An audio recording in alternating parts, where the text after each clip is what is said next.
Hi all, I hope you're well. My name is Marian. Of course, you can see my name. Yeah, so today I saw it fit to share with you guys a video on fear. I have been thinking a lot about fear, and today I thought, why should I not share with you guys? Yeah, so I'm gonna look at fear from two dimensions. First, just the general fear, and then secondly, the fear of starting projects, starting just the fear of actually just doing something beneficial to yourself. Starting the fear of new beginnings, if I may put it that way. Yeah. And so today I'm going to look at the first dimension of fear. And then, God willing, in the next video, I'm going to look at fear in the other perspective. Yeah. So fear is generally a feeling of anxiety, a feeling of being frightened about something. Yeah. So there are different types of fear. And well, the fear of things. Yes. It's also referred to as phobias. Yeah. So we also have that dimension. That type of fear, the phobias, and an example would be entomophobia. Yeah, that is the fear of insects. There's also the fear of water, fear of air, fear of not air. Sorry, fear of heights. Yeah, and all these are phobias, and they have their names. Yeah, and there's also fear that's caused by an experience in life. Yeah, so maybe you've lost someone and you're still traumatized about it. Yeah, you have that fear in you.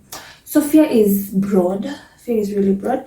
And today I will help us figure out how to actually conquer fear. I hope I'll be successful at it. So number one, deliberately promote positivity. Why am I talking about this as my first advice or piece of advice? This is because fear naturally is a negative energy. And how do you conquer negativity? Through positivity. It's like, how do you conquer darkness? Through light. Yeah, so then how do you conquer negativity? Through positivity. And fear being an aspect of negativity, you should deliberately promote positivity. How can you do this? Look at the situation and try and find the positive things in it. You can try and look at your surrounding and say, okay, well, I'm going through this, but it's a good day, thank God. Or, well, I need to do this. It seems hard, but people have done it before. I'm not the first one, yeah? That's trying to find positivity in something and reminding yourself that you can actually conquer it, yeah? And the good thing about positivity is that it broadens our perspective. I tend to look at negativity as this small thing that has so much power. This tiny, tiny thing that has so much power, yeah? And positivity, on the other hand, is wide. It broadens our perspective, yeah? Which is true. Sometimes you may be afraid of that one thing, but then there are a million positive things about, or rather surrounding that particular thing. Maybe you're having a bad day, but there are 1,000 things to be thankful for that particular day. Maybe that there's just one thing that's messing your day up. So positivity all the way. Find something positive and deliberately promote it. That's the first way of actually conquering fear. The second thing would be avoid avoidance. Avoid avoiding fear. There's this quote that people usually say that you should conquer your fears. It's not a quote. It's a phrase. Conquer your fears. It's true. The only way to actually overcome fear is by facing it. Yes? It's like meeting fear and telling it, hey, you don't have power over me. I have more power over you than you think you do. And that's technically what you're supposed to do. If you're scared of something, the best way to do it is to try and do it. Maybe you're scared of, I don't know, bungee jumping, yeah? And you want to try it, but you're really scared. How will you try it without actually trying it? So the best way is to face that fear. So avoid avoidance, avoid avoiding fear. So every time fear is invited, recognize it, smile at it, and it will lose some strength, and you will have conquered it. The third thing I want to talk about is find meaning out of life. Yeah, this can be loosely equated to being present. Yeah, have you ever met people who are so present? People who find meaning even in the little, most minute things in life. There are certain people who will actually notice that a certain bird is not perched on a certain branch as it usually is in the mornings. It's crazy. There are people who are that present, but it's beautiful how present they are. Don't you agree? Because they find meaning even in the most minute of things. And how do you conquer fear? By finding meaning. Maybe you're afraid of something because of a life experience. Maybe you lost someone. Maybe you've been blaming yourself because of a certain experience in your life and you just can't get over it. Every time you walk down that path or every time you're around that particular place where whatever happened, yeah, you're afraid. Maybe, God forbid, you underwent, I don't know, abuse, yeah, and you can't actually find yourself in a relationship. You can't allow yourself to be in a relationship because of that. You're afraid, yeah. How to conquer that is find meaning in life. And one of the ways of doing so is finding people who are going through what you went through and actually helping them. Maybe you went through violence. You may start a support group for people who've undergone violence and help each other to grow. In one or another, you will encourage each other. And at the end of the day, you'll conquer your fear and actually find yourself allowing yourself to experience love if you've undergone abuse from the opposite sex. Yeah, so that's another way of doing it. Find meaning in life by helping others who are going through the same thing. The fourth thing is practicing self-compassion.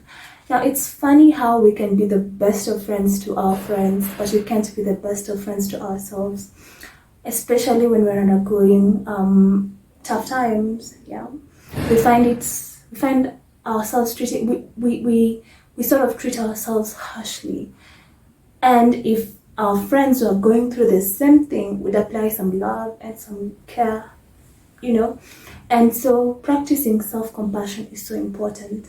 When you feel you're scared of doing something, remind yourself that people will go through it and that you're not the first person to go through it and that you will conquer it. So just be gentle on yourself, yeah? And that does not mean that you should be complacent. You should actually try your best to face your fear, make strides to conquer that fear, and actually do whatever you need to do, yeah? But practice self-compassion. The next thing is do your hobbies, yeah? Hobbies are things that people love doing, and they generally create, how can I put this? Like, they give you a good feeling when you're doing something that you love. You feel nice about it, right? So maybe you're supposed to do a certain project and you're really scared of doing it, and the fear is causing you to be anxious and all these things. What do? Go and do something that you love. It will make you feel good about life, feel good about yourself generally, and you will get the courage to go back and do what you need to do. Yeah, so do your hobbies. Yeah. The next one is get support. Now, I've never tried counseling or therapy, but many people recommend it, and so I think it's a good investment. If you have the financial muscle to actually afford a therapist, go for it. Yeah, and if you're in school and there are guidance and counseling departments that are ready to help you conquer that particular fear, use those people. Yeah, go to them. These people have the experience that your best friend doesn't have, the experience that your classmate doesn't have, the experience that your lecturer doesn't have or your teacher doesn't have. So find those people to actually help you. The final thing I'm going to talk about, the last but not least, is God, trusting and believing in God. For every believer here, you know how important, how much God's presence in our lives means to every believer out there. Yeah, the good thing about believing in God is that God is big. Like there's nothing that's bigger than God. So even whatever is making you feel fearful or afraid is actually something very small to God. That's the beauty of trusting in God. Now, when you're faced with a certain big thing that you need to do, or you're just scared, you're walking down a road and you're really feeling scared, you remind yourself that God is bigger than whatever you're doing, or God is bigger than whatever you're likely to meet down that road as you walk alone. God is bigger than that. Yes, and so it will help you to actually get out of that fear. So just having the belief in God and knowing that God is able to help you even in whatever you're going through, in whatever you need to do, is actually something that can really help you. So I hope this video was helpful. I hope to see you in my next video. I'll still post it here on Instagram. Have a lovely day.